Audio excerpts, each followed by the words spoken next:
Welcome to the Michigan Man Podcast on Wolverine Sports Radio, a member of the V Sporto Network, and in partnership with SB Nation's Maize and Brew, for Wolverine fans from coast to coast. Go Blue and welcome to the show. I'm your host, Mike Fitzpatrick. Steve Lorenz joins us on today's Game Day segment with our monthly recruiting update. Before we get to Steve, a few news and notes to get us started. Softball season came to an end over the weekend down in the Lexington Regional. They lost 4-1 to Notre Dame on Friday, beat UIC on Saturday, then lost a heartbreaker on Sunday 2-1 again to Notre Dame. Freshman sensation Megan Bobian wasn't at her best, but she didn't get much run support, and there were costly errors in both games. We'll have more on this on Quick Hits later in the show. Baseball dropped 3 to Purdue over the weekend, and it would appear they need a run in the Big Ten tournament this week if they have any hope of getting into the NCAA tourney.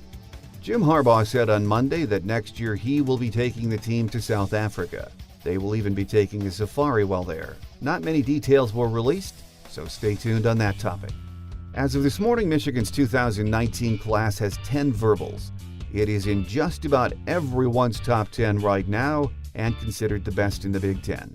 That's good news, but who knows what will happen between now and signing day. Steve Lorenz is up next on our Game Day segment with our monthly recruiting update. Here on the Michigan Man on Wolverine Sports Radio, a member of the V Sporto Network, and in partnership with SB Nation's Maize and Brew.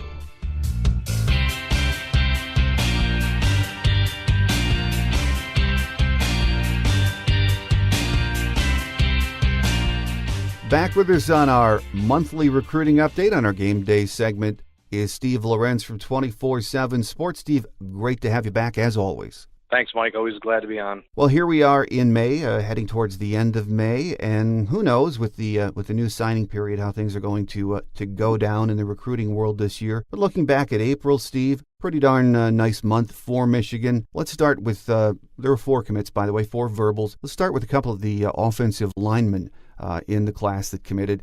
Carson Barnhart and Jack Stewart, we've talked about them before, but your thoughts on them? So Barnhart, great pickup. Both great pickups. Stewart's actually added a offer from and a couple other programs, I believe, since he committed. I think Nebraska maybe. So some bigger schools taking notice there. Both guys, there's a Charles Power used to write for our Alabama affiliate, kind of more of a scout type guy just in general now. Tweeted out a great stat during the NFL draft, giving the average measurements of the tackles who were drafted in the 2018 draft in high school, came out to 6'5", 282. Both those guys are almost literally that weight and height right now. So I look at that and think, Michigan knows, they've done their homework. They know what kind of bodies are being built into NFL-ready players by the time they've graduated from college. You'll see a lot of these higher-ranked guys, 6'6", 6'7", 340, guys that they go to these no-pad and just dominate these undersized defensive ends because they're already maxed out so much bigger, So, I think definitely both these guys are both high-ceiling type guys. I think Barnhart is kind of that guy in the class who really could project anywhere. He's kind of that. They've gotten a guy like that in each class just about. I think of Ben Bredesen, Mason Cole type, or those are the 2 guys we always kind of look at. Those guys that really, Cole did play everywhere. Ben probably could have played anywhere, really could have played wherever they needed him to, left guard now. But, so both guys kind of fit that mold. Stewart, both probably raw though too. Stewart maybe a little more raw. But again, it's like, the way I look at it, if they're going to take a verbal from them in April, there's got to be enough for them to like. They're not really going you go back to like 15, not 15 so much, but 16 especially, where I think they took a lot of verbal commitments early that maybe they shouldn't have. I think Michigan had 11 decommitments in the 2016 class, which is crazy. Many of them were guys that Michigan took verbals from and then kind of cooled off on later. I don't really see them doing that anymore. I think they cut it down last cycle for the most part, and I think they're still trying to cut it down even further. So, if they'll take a guy in April, prepared to sign him in the winter, I think it's always a sign that they got somebody who they wanted, and it's somebody that, at the very least, that fans should give a fair shake to. But, Barnhart was a guy that Michigan State leaned early, and Michigan flipped that script pretty quickly. I think he was going to commit, I want to say about 2 weeks before. Mm-hmm. He actually did commit. He almost committed, had a date set and everything, backed off. We think Michigan State put a last-second full-court press on, but then he flipped it, changed his mind. I think he was going to Michigan either way, but, kind of went back and said, okay, I am going to Michigan. This is the decision I'm making. So, last thing on him, neither guy's Barnhart's from Paw Paw, not really a hotbed of football talent necessarily, right? And then Stewart is from Connecticut. So, again, it's like people look at the rankings on some of these guys. I think they're both under-scouted. I know Barnhart was excellent at the Under Armour camp a couple weeks ago. I actually think he's probably going to be a 4-star before all is said and done. But Stewart, it's like, I try to tell our readers, that we're at 24/7 for sure. Can't speak for others, but, I don't know if anybody will ever get out to personally evaluate him in person. It'll all be film-based, and so there's so much more you can learn about a guy watching him in person, which is why a lot of the national guys become national guys, because they're seen in person, they're impressive, type thing. So, that's really kind of how I feel about those guys. I think both great additions, both high ceiling type kids, good fits.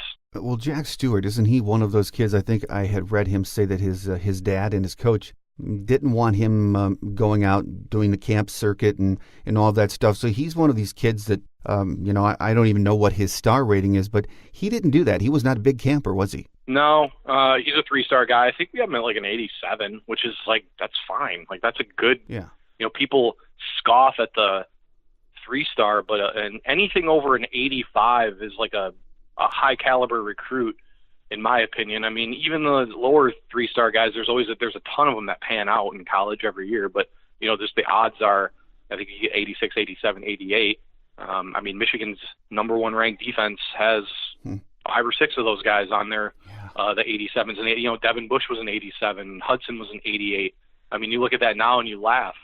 It's like, obviously Michigan knows, what they're doing evaluation wise. So, and it's the other thing too, is this is Ed Warner's gig now, not Drebno's, and so Warner's track record has been excellent. He's a great evaluator. His track record speaks for itself in that regard. So, Barnhart was the guy they were after anyway, but I believe Stewart was he was one of the first 3 offensive line offers they made after Warner was hired. So definitely a guy that he's high on personally. And, like I said, a guy I think they feel like they can develop pretty easily. Well, 2 of the other 2, I should say, verbal commits in April were on the defensive side. Gabe Newberg, defensive lineman, and a 4-star cornerback who I think's out of Hollywood, Florida, to Corey Couch. Your take on those 2 kids? So Newberg, again, another high 3-star. I think he's an 86 or an 87. Again, another guy I think fans kind of, threw up their arms a little bit with, considering some of the ratings and rankings with some of the other defensive players they're in on at end. But then I look at it like this, Michigan State was probably where he was headed before Michigan offered. And sorry, I know Michigan fans begrudgingly will have to accept this, but Michigan State has produced and evaluated and succeeded up front on the defensive line, for years now, and know what they're looking for. And so if, you see a guy that Michigan State wants at defensive end, there's really pretty good chance that he's a player. Especially, I mean, really they've almost, in a way, they've a lot of times hit on the lower ranked guys more than they have the higher ranked guys that they've recruited, at State. So, that's one thing I noticed right away about him. The other thing is too, I know Bill Green, our Ohio guy, evaluated him in what he called a mud bowl.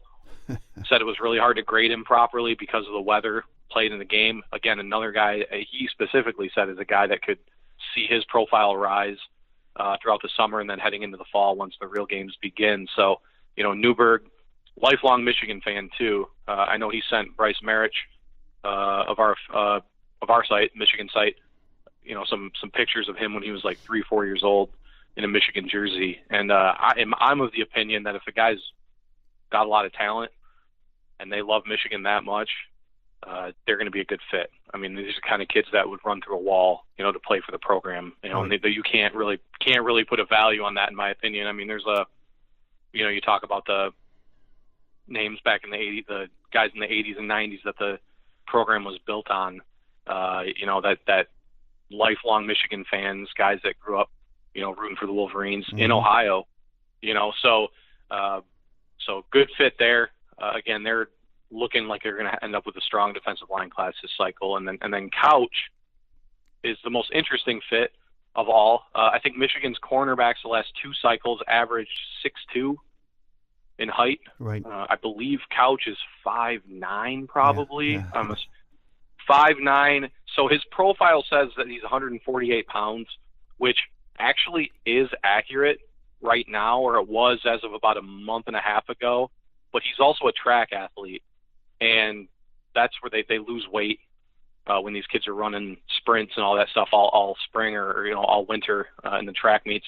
The weight goes down, fluctuates. He's probably legitimately a good 165, up to maybe 170, type guy. Great compliment. That's what you go back to the 6'2" corners they've been recruiting.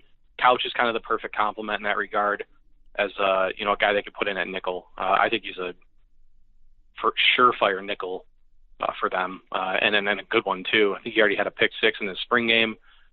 Miami, Tennessee was where he was. So technically they flipped him from Tennessee, but really there had been next to no contact there for 3 or 4 months. I mean, really, I know our Tennessee guy said they had contemplated even taking him off the commitment list, even though he didn't ever technically decommit from Tennessee. So that's one of the guys that we talked about. He's definitely one where, I think Miami is going to be around for a while still. One of his teammates just flipped from Kentucky to Miami. They're interested in another one of his teammates, John Dunmore, who I think we've talked about before, the receiver that they took an official last month. So he was on the visit when Couch committed. So, we'll see there. I think, like I said, I think Miami's going to stick around, though. I think they kind of feel like, and this is where we talk about that early official visit period. He's already used his official to Michigan. It's when he committed. He lives like 20 minutes from Miami, and so like Miami's mentality is, hey, he already used his official to Michigan. We can get him to campus probably literally any weekend they want, so it's going to be on Michigan to get him back up at some point, but he's going to have to come up on his own dime. So that's where the kind of battle begins there. We'll see. But again, great fit with what they already have on the roster at cornerback, and now they can move forward with some other guys there. Well, speaking of moving forward, I think it was just a week or so ago you wrote in the Detroit Free Press about 5 players we were still very high on, still right up at the top of the board for Michigan. Let's get your thoughts on, or what you've heard about some of these kids, Steve, starting with a young man from East Kentwood, defensive tackle. I'm never sure how to pronounce his name. Is it Mazey or Mazzy Smith? Say Mozzie. Mozzie Smith. Okay, Yep. He has. I think he just went to Penn State for a visit and said he was very impressed. But he has the likes of Notre Dame after him, Florida, Ohio State, all hot and heavy after him. What's the deal with this kid? I think Michigan remains in really good shape there. Personally, the crystal ball, I believe, unless something's changed, should be still 100% in Michigan's favor there. A guy they've been high on for months. I think Notre Dame led very early, but Michigan made him a huge priority over the winter. Really, I think he came up for a couple of basketball games, actually. I think they seized the momentum there. Really a guy, as of today, I would be very surprised if he didn't end up in the class at some point. I think he's a great fit for them in the middle. They need defensive tackles this cycle.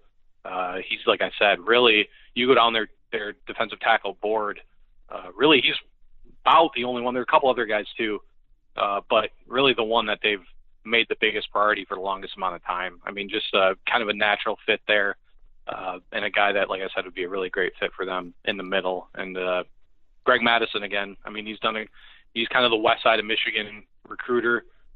He's done a good job in this one. Really, probably the biggest reason they overtook Notre Dame as quickly and by as much as they did. Well, we're still working hard in Georgia again this year, this cycle. One of the kids we really want is DJ Turner II. He's out of Sewanee, Georgia.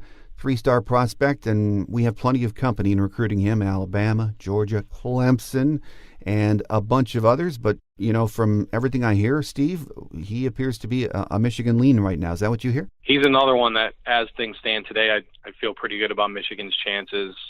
Really reminds me of the Green Twins from last cycle. As a guy, an 88 rating, was one of Michigan's first offers at the cornerback position, and is a guy that they have stayed on and recruited the entire time. There's times where, especially early in the cycle, some offers will go out, especially in those hotbed areas, where you want to get in early, because if the kid does develop and blow up, then you can come back and say you were in early. Otherwise, a lot of times, you'll offer a guy, maybe doesn't turn into what you thought he would or what you want him to, and then you just kind of stop recruiting, and there's really no harm, no foul. The prospect will end up elsewhere, and the schools that make him a priority will, be the ones that, get first crack or whatever. So, but Turner's a guy that they've maintained on the entire time.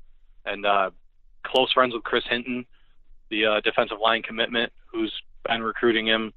And, cornerback, again, another position where it's just, I know he's a three-star guy, but it's just I think it'd be hard for a fan to not have faith in the cornerbacks that they're trying to recruit.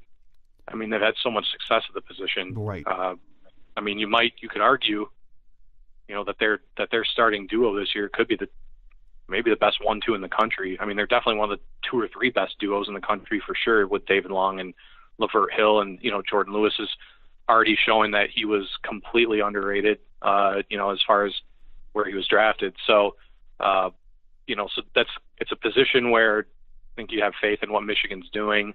And again, this isn't a guy that they are kind of got to beat on late and are trying to just fill a spot. I mean, this is a kid they've been recruiting hard the entirety of his recruitment. So, and again, Chris Partridge, always kind of the difference maker in Georgia. I think Al Washington maybe played a small role here, but this has been Partridge pretty much since the beginning. And he's got a lot of great offers too. I know he was just at Florida last weekend for an official.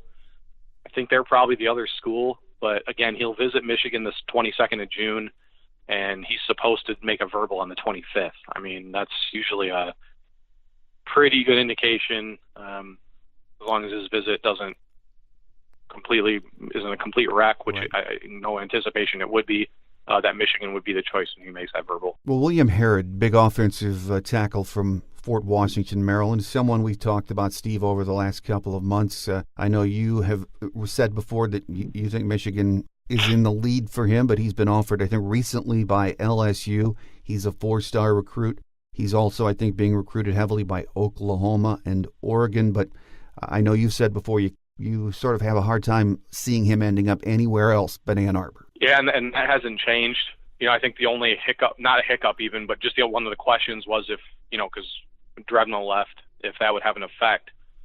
I know some fans will scoff because they believe that Tim Drevno was a horrible recruiter, but, that was who his best relationship was, along with Pep Hamilton. So Warner's picked up the slack there. And really the 3 guys we talked about, I think those are right now, as things stand right now, those are probably the 3 best bets to commit. And, Harrod, another one, when he was offered, I think he was like an 84, 85. I know we reevaluated him at 24/7 Sports. I think he's like a 93 now. He's one of the top 150 players in the country. So, again, another good evaluation. He's become a little bit more national. He just named a top 7. Obviously Michigan was in it. I think LSU, Florida, North Carolina, Maryland, I think some other schools in there. Georgia actually just offered him as well, but they didn't make the top 7. I think they did saw that he was going to announce his top 7, so they said, hey, we should probably offer this guy. But I think it was a little bit too late. So, we'll see. That top 7, that stuff could change at a drop of a hat. But he's supposed to announce a verbal in July. And again, I think he's another kid. I don't know if he'll be up on the 22nd, but he's going to be up for an official before then. So, Michigan's offensive line recruiting's kind of taken shape here in 19. Mm-hmm. So, but he's a kid that another one that I would be kind of surprised if he ended up elsewhere. Well, Zach Harrison is a player that we've talked about again over the months. He's a 5-star. He's visited here twice in the last 6 weeks. If you watch film on him, he just looks like a great player. He's from Olentangy Orange in Lewis Center, Ohio. And for you folks that still have an Atlas, if you want to get that out, it's very close to another place where there's a school named Ohio State. And even Notre Dame's after him, but hard to believe he won't end up as one of Urban's boys. Yeah. It's kind of one of those, like, this is the way I described it a couple of weeks ago, is like if he doesn't go to Ohio State, it's going to be one of those deals where his crystal ball is going to flip at the very, very last second. Mm-hmm. Because I just think everyone's assuming the same thing. He's done his due diligence. I'd say I think it's Michigan, Penn State, Ohio State, and then I think Clemson. I think Notre Dame's fallen off a little bit in recent weeks, but I think those other four, I think play out Clemson, Penn State, Michigan, and Ohio State. And it depends on who you talk to, but I really wouldn't sleep on Michigan or Penn State. I think Penn State has a chance with them for sure. I know Michigan believes they do, but again, it's just one of those things. There's a handful of recruitments every cycle where the feeling is the kid's open. They're really considering other schools, but they always end up going where you think they're going to go, and that's still hasn't been anything concrete necessarily. For me to believe that it's still not going to be Ohio State at the end of the day. Lewis Center's like 15 minutes outside of it. It's like he lives 20 minutes from the Horseshoe. I know his family is fans. She's flat out told me that before, but then also made it clear that they're removing that part of it out of the process. I'm one of that believes that you really can't fully do that though. I don't really think you can fully remove that. And then, let's be honest, like Ohio State's produce a ton of defensive linemen.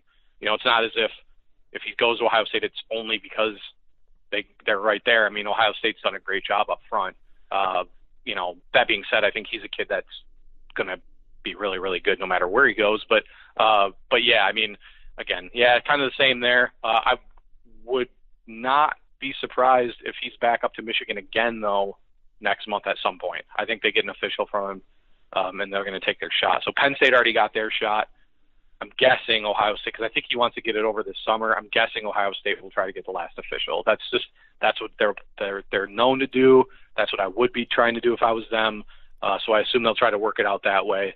But I believe July or August is when he's looking to get things over with. Another defensive player who I've seen a bit of, and I like him, Daxton Hill. He's out of Tulsa, Oklahoma, Booker T. Washington High School. He's a safety. Michigan's been after him for quite a while, Steve, but Oklahoma and Oklahoma State are closing hard too, aren't they? Yep. I think Ohio State's in that one too, but I would say that is one that I would not sleep on Michigan, actually.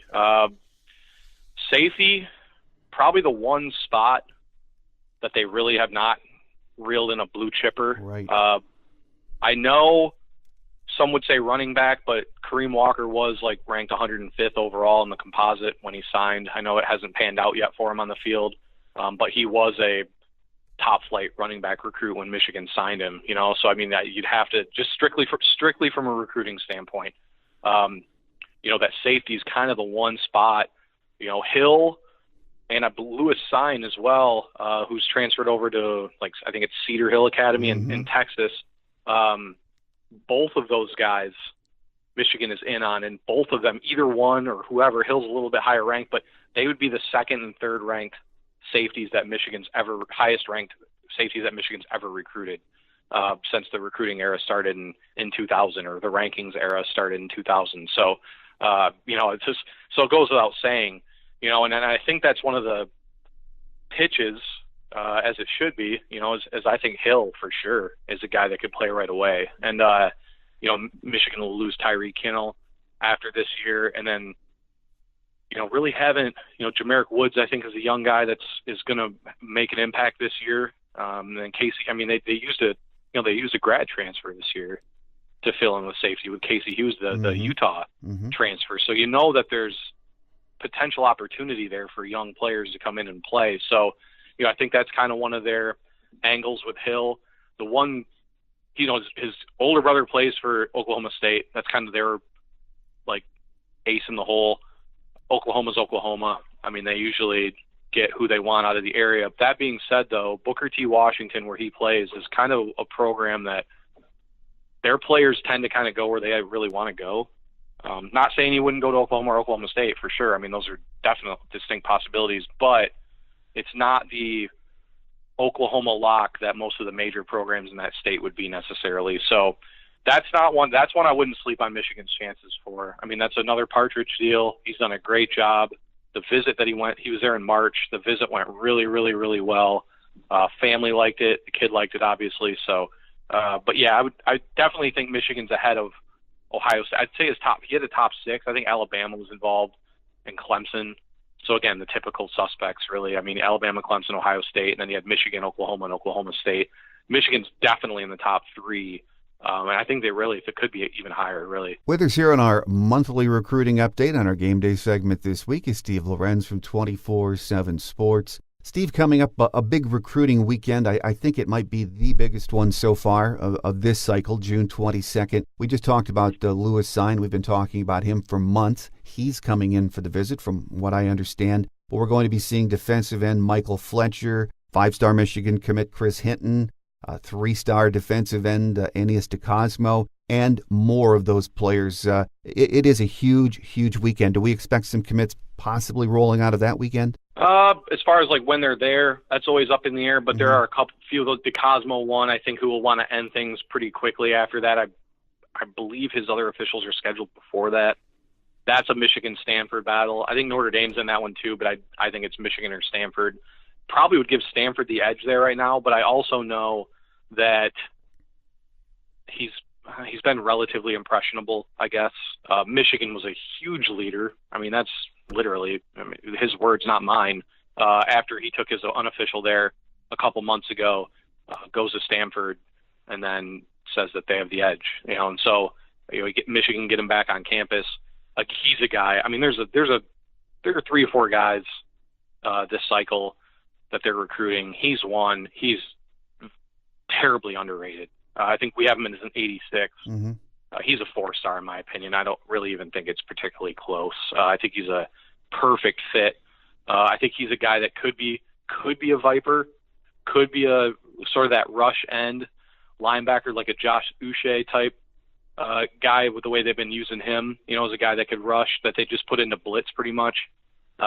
So would be a versatile piece that, again, a guy that I think is totally underrated, but also I think would be a perfect fit in Don Brown's defense. So, but as far as commitments go, we'll see. Like I said, Turner will be up there that weekend, and he is ending things relatively quickly after that, so he'd kind of be one of the natural choices. But the June 22nd kind of seems to be their big summer official, weekend. And again, we talk about the early official visits. I could see Zach Charbonnet, who I believe might be their top running back target out of Westlake Village, California. I think he could be up there. I would not be surprised at all if Michigan led there. And I also think, they're in on some higher ranked backs too. John Emery, who we've talked about before, Quavaris Crouch. I think Charbonnet is either 1 or 2 on their board. Michigan is really, really, really high on him. And, I think Brandon Huffman, one of our West Coast analysts, just did an interview with him the other day. And I think Michigan, Washington, Wisconsin, and probably UCLA, USC, kind of the top group there. But I really am confident Michigan's in the top 2. And really, if I had to guess, I probably think they're in the lead. So would be a coup for them in that regard. So I think there's a possibility he's up there. And I know there's a ton of other guys that are planning to come up for officials. I know 5-star corner Akeem Dent, who's verbally committed to Florida State, is a guy that mentioned Michigan as an official. And I assume they're trying to get a lot of these kids up on the same day. So he's a name to watch for sure. And John Emery, like I said, we talked about, he's going to official to Michigan. Could see it being that day too. So, that, and I think the other thing that's setting up is I think Penn State is the game that they're trying to make as their main in-season official visit weekend. So those will be the 2 dates. I can't remember offhand when they play Penn State, but that June 22nd and then Penn State, I think those are going to be the 2 big recruiting weekends for the next 4 or 5 months. And then I'm not sure if the June 22nd thing now becomes their barbecue. If they try to turn that into, that'll be what the barbecue is all these official visitors, or if they'll do a separate barbecue, maybe like a junior day type barbecue for the 2020s. But those 2 dates definitely look like the big ones right now on the docket. There's another running back that I'm seeing that's coming in on the 22nd. I'm not sure if he pronounces it Kieran or Kyron Williams, but he's Kyron Williams. Yeah, from St. Louis. And I know I've seen him compared. I think you've compared him to Chris Evans before. That kind of a style, and he can also, from what I understand, play slot receiver as well. I think he's pretty big on Notre Dame, though, isn't he? That's Michigan or Notre Dame. He has a top 6, but that one's a Michigan-Notre Dame battle. So I think there's a good chance that Michigan takes 2 backs if they get 2 backs that they like. So let's just say they come back and beat Notre Dame for Kyron Williams, which I think it's pretty close. If you told me 3 weeks ago, I'd have said Notre Dame for sure. But I think Michigan has worked really, really hard. As an aside, I can't say enough about the work that Jay Harbaugh has done this cycle. I mean, I would argue that Michigan's in the top 3. I posted this the other day. I would argue that Michigan's in the top 3 for probably their top 6 or 7 running back targets right now. And they know they still have, finishing second and third doesn't count, but still, they're in striking distance for every single guy that they've honed in on, and that includes Crouch, that includes Emery, Charbonnet, Kyron Williams, like you said, Breece Hall out of Kansas is a guy they're still recruiting, Keelan Robinson out of Washington, D.C., probably missing somebody, but he has them in the top group for every single one of these guys, and at this point in the cycle, you can't really ask for much more than that. Isaiah Spiller, 4-star out of Texas, he just named Michigan in his top 3. You know what I mean? So as an aside, he's done a great job there. But with Williams, it's going to come down to Michigan or Notre Dame, in my opinion. My crystal ball is actually on Notre Dame, but this one's going to be close. Michigan gets the last official. Like I mentioned earlier with Harrison, a lot of times getting the last official is great, great opportunity. You get that last word in. And again, he's another guy I think is going to decide shortly after that day. I think so. I think he has a commitment date set. So, that'll be an interesting one. Michigan, Notre Dame have locked up a lot this cycle. I mean, they usually do, but I think it's been even more than usual this year. So if they can beat Notre Dame for Williams, it'd be the second year in a row they've beaten the Irish for a top running back target, as they did with Christian Turner last year. Well, right now, as we mentioned at the top of the show, we have 10 verbals so far in this class, Steve. Let's talk about 2 of them for a minute that I read quite a bit about. Stephen Herron Jr., Nolan Rumler, they're both 4-star kids. Herron being pursued reportedly very hard by Stanford right now. And where Rumler is geographically, Ohio State was going to come after him hard. Any inkling that they're wavering a bit? No on Rumler. Really, I don't know, not much to elaborate on there. I'd be utterly shocked still if anything happened. I'd be 8 out of 10 surprised if he even visited elsewhere.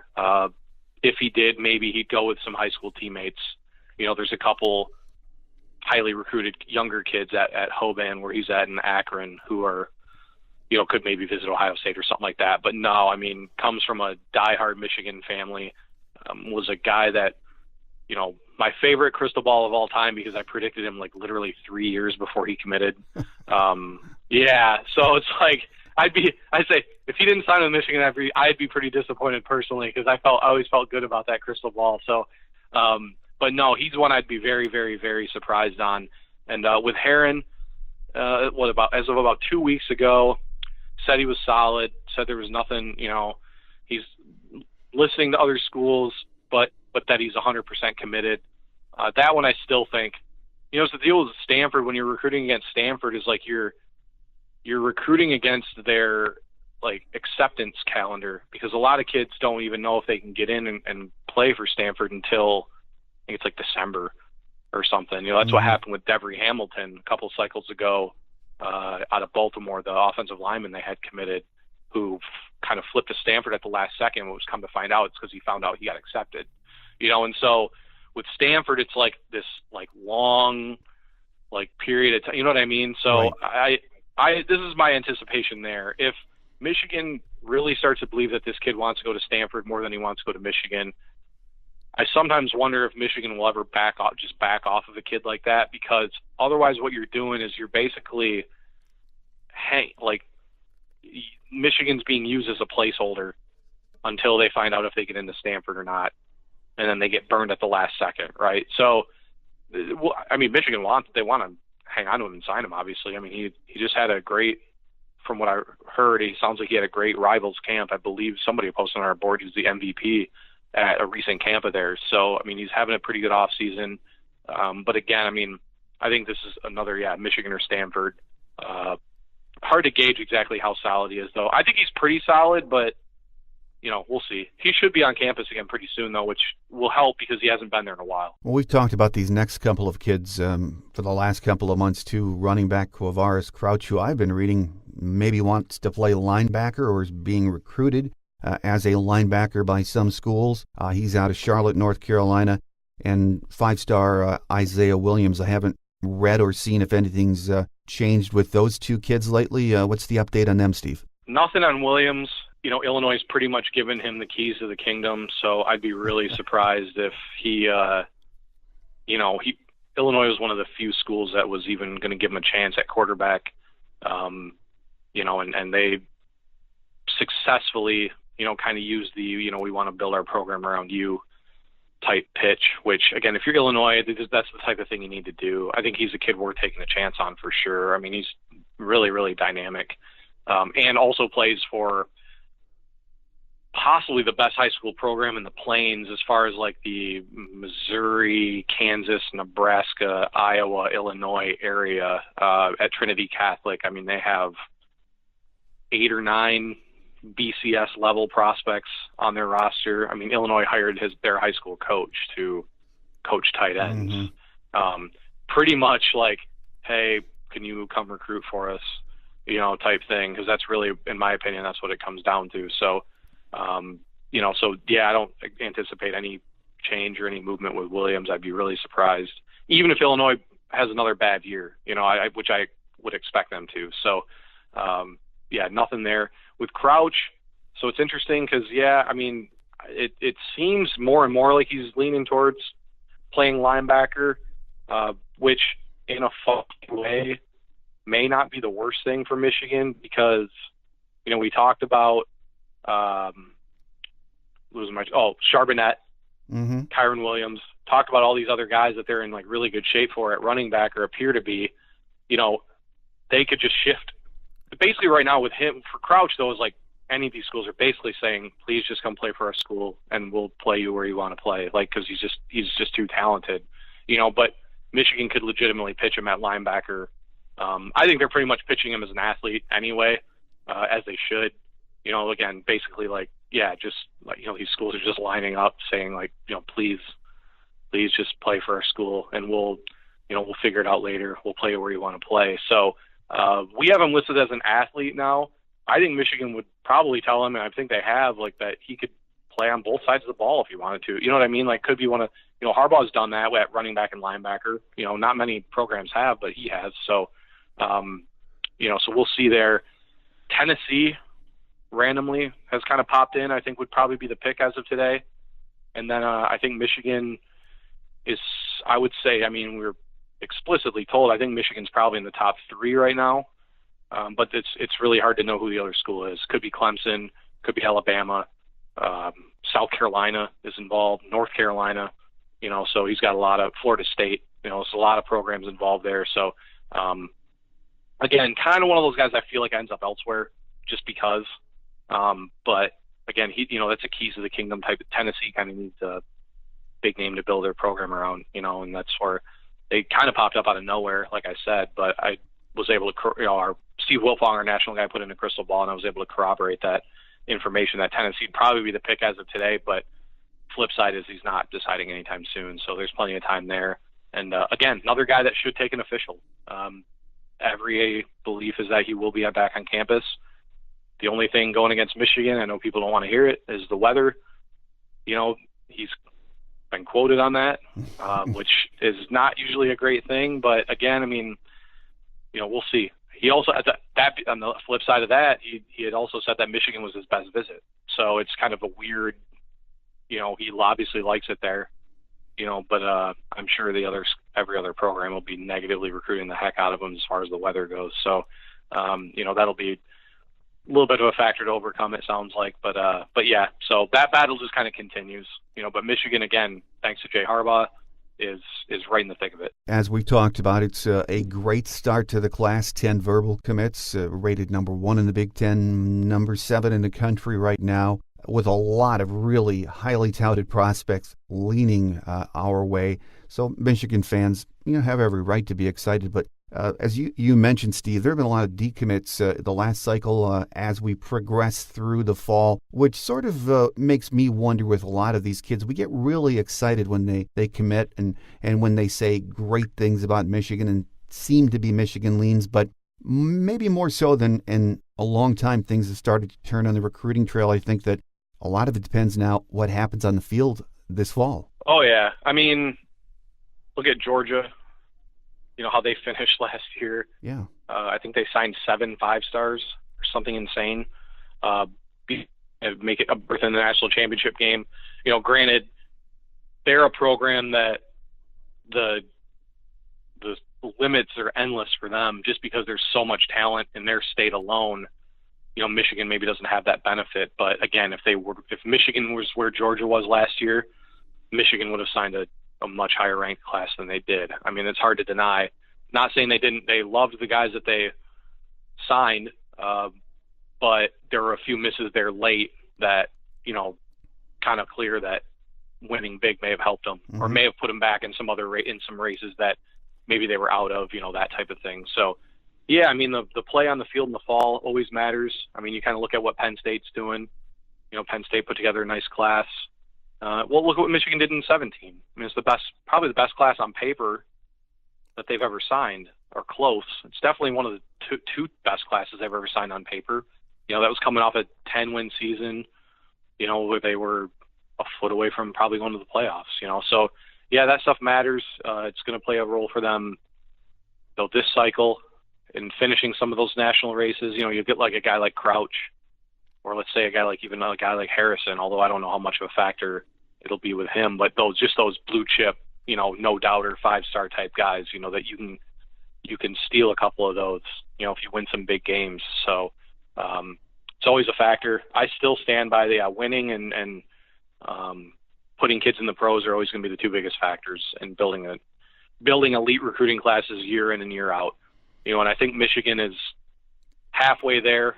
They had a school record in the draft last year. I think there's a ton of draft prospects on the roster right now, so I think that half of the equation is kind of filled. Now it's kind of up to them to, maybe win a Big Ten championship, maybe even more, and then kind of go from there. Because that's the thing is like Ohio State is the standard in the Big Ten Conference, and that's what they've done. I mean, they've won big and they've produced a bunch of pros. I mean, that's why they recruit at such a high level so there's no hiccup in what they do on the recruiting trail, because kids at the end of the day, most of the time, want two things. They want to play in the NFL someday, and they'd like to win some hardware while they're playing at college, So, and the better thing even for Michigan, though, I've said this too, Michigan has that added benefit of being an academic power too. So if the wins can come in, their ceiling may almost in a way be higher than a lot of other schools because they have that extra benefit too, where it's like they'll really be able to pick and choose almost like the types of guys they want to bring into the program. So, there's that. I mean, the factors are in place for Michigan to recruit at a high level, and they've already, in my opinion, they have for the most part. Like I said, they missed a few in 2018, but I also know the context of two huge talented classes in 2016 and 2017 allowed them to take some chances in 2018, which they did, and that's fine, but the foundation's there for them to, be a perennial recruiting power. It's just, like I said, I think that last step is some hardware of some kind. Well, Steve, a closing thought. I wonder if a couple of things maybe are helping recruiting. I mean, Jim Harbaugh said this week, it was on Monday, I believe, the team's going to South Africa next year, even taking a safari. That is a huge trip, South Africa, I think after spring practice next year. And then the Amazon Prime All or Nothing series. It was a big hit, and now there's some talk Amazon wants back this year to follow the team for a second year. Are things like that, the Prime Series and these adventures to Europe and to South Africa, good recruiting tools? Have you heard some of these kids that are really, really impressed with this stuff? Yeah, I mean, the trips have been a huge benefit on the recruiting trail. I mean, when Jim Harbaugh is FaceTiming you from the Eiffel Tower, that's like, that has an effect on kids, not just the kids, but more importantly, maybe the families too, where it's like, these kids aren't robots. Mm-hmm. They're not out there for our viewing pleasure on Saturday. They're student athletes. And like Harbaugh is really, I think one of the best things he's done is really put a serious emphasis on the student part of things. And they just finished with a record APR, which again, I still think is partly thanks to Brady Hoke, because Brady Hoke really turned it around from the Rich Rod years big time in the classroom. So I think he still, even though he's been gone for a while, I think he still deserves some credit for kind of starting to build that momentum back in a positive direction as far as performance in the classroom, but the student part, is something I think that oftentimes it's a lot of times it's neglected, especially the further south you go. I mean, you don't ever really read about that, anything like this ever happening at those schools in the SEC. It's more about, these guys it's football, 12 months a year. I get it. It's obviously for Alabama, it's made a big difference, obviously. But, I think Harbaugh's kind of his aim has been to give his players and them the most well-rounded experience that he can. So, yeah, I mean, and then the Amazon one was one I was interested to find out, but actually there was a kid who visited a couple months ago, offensive lineman out of Cincinnati, Zach Carpenter, who actually mentioned the Amazon documentary whenever it was. He visited shortly after it was released, so maybe it was a little less than a couple months ago, but specifically mentioned watching the series before his visit, and that it gave him like a real idea of what to expect when he got there. Because one of my favorite questions to ask kids who maybe Michigan just offered, or maybe they took their first visit, usually as actually when I ask them, is Harbaugh the way that you think he was based on maybe what you read, or see on the hot take type channels, with the way they talk about Harbaugh? Is he anything? And the answer is almost always no. He's like the opposite of what I thought he was going to be, in the media, because the media presents him in a certain manner. But then these kids and their families actually get to sit down, meet him, talk with him, and they learn that he's, much different guy in a positive way than the way maybe the media portrays him. So, the Amazon series, I think, has given kids a chance to see that firsthand without having to be there, and so both have been positives for sure. I mean, the spring break trips are probably even a bigger positive than I thought they would be, just because you say it's a once in a lifetime trip, but if you play at Michigan now, you get 4 once in a lifetime trips, as long as this continues. So, it's like, you take a kid like Peoples-Jones who, was in Paris this year, will be in South Africa next year. And I believe he had enrolled before they went to Rome. Was it Rome? Mm-hmm. They went to, so it's like, these guys are going to get to see the world, and then do it with their team, bond and all that type of stuff. And, I think it's really cool. I also think any fan that's not supportive of these trips is just a complete total moron. So I think it's despicable and awful that people want to try to criticize, that these kids are doing this. That is as if it, they should only be able to go you'd be surprised how many times you see these trips written about, and somebody will tweet an article and the response will be, well, they should only be able to go if they beat Ohio State. Yeah. And it's that's what I talk about when I say these kids aren't like robots, and they're not, robots for our viewing pleasure, for our entertainment. These are student athletes, and that's the emphasis they try to put on these trips. But at the same time, student athletes, but it's definitely being used on the recruiting trail. And it's effective. Well, it was a big month of April. May's been interesting so far. Of course, June coming up with the big visits on the 22nd is going to be another big month with football camp looming shortly thereafter. So, Steve, we will get you back in June, and who knows what will be happening. But as always, I know our listeners love to hear from you. Steve Lorenz from 24/7 Sports about what's going on with our Wolverines. So, Steve, enjoy a little bit of the summer until it starts to heat up again, and we look forward to having you back in just a few weeks. Thanks as always, Mike. Quick Hits is next as we wrap it up for another week here on The Michigan Man on Wolverine Sports Radio, a member of the V Sporto Network and in partnership with SB Nation's Maize and Brew.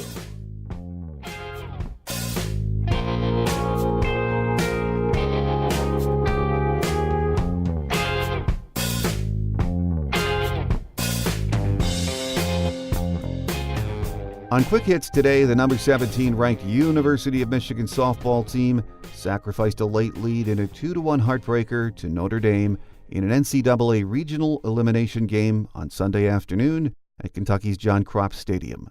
The loss ended the Wolverines' 2018 campaign. The Wolverines broke a scoreless tie in the top of the 6th inning, but Notre Dame took advantage of Michigan miscues to respond with 2 runs in the home half of the inning. Michigan threatened again in the top of the 7th, putting 2 runners on, but the rally fell short. Freshman left-handed pitcher Megan Bobian, 33-6, was solid in defeat, striking out 4 while allowing 2 runs on 6 hits and no walks. She finished her rookie campaign tied with Kelly Holmes from 1997 for the 4th most single-season wins in program history. Michigan closed out the 2018 campaign with a 44-13 overall record, including an 8-3 Big Ten Conference mark en route to the program's 20th regular season conference title. Baseball, 32-19, will open postseason play at the Big Ten Conference Tournament as the number 3 seed today, Wednesday, in Omaha. The Wolverines will first face off against number 6 Iowa, and the winner will advance to play the winner of number 2 seed Purdue and number 7 seed Ohio State. All Big Ten tournament games will be aired live on the Big Ten Network. The Wolverines earned a number 3 seed in the Big Ten Conference Tournament after finishing 3rd in the Big Ten. Michigan has advanced to the Big Ten Tournament each year under head coach Eric Bakich. If Michigan has any hope of reaching the NCAA tournament, we need to run the table this week in Omaha, which will be a tall order. Thanks again to Steve Lorenz for being our guest this week. He'll be back in late June for another recruiting update. That will do it for another edition of The Michigan Man. Remember, we're on our summer schedule, so our next show will be on June 6th, so we hope to see you then. Have a great Memorial Day weekend, everyone. I'm your host, Mike Fitzpatrick.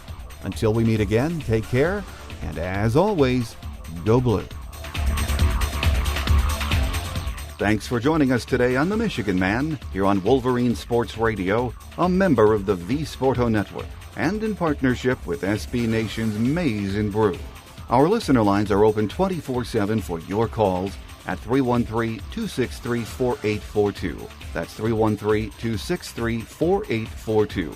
Or email us at themichiganmanpodcast@yahoo.com. That's themichiganmanpodcast@yahoo.com. The Michigan Man Podcast is produced at the studios of Robin Lynn Productions, Allen Park, Michigan, and is not affiliated with the University of Michigan. Go Blue!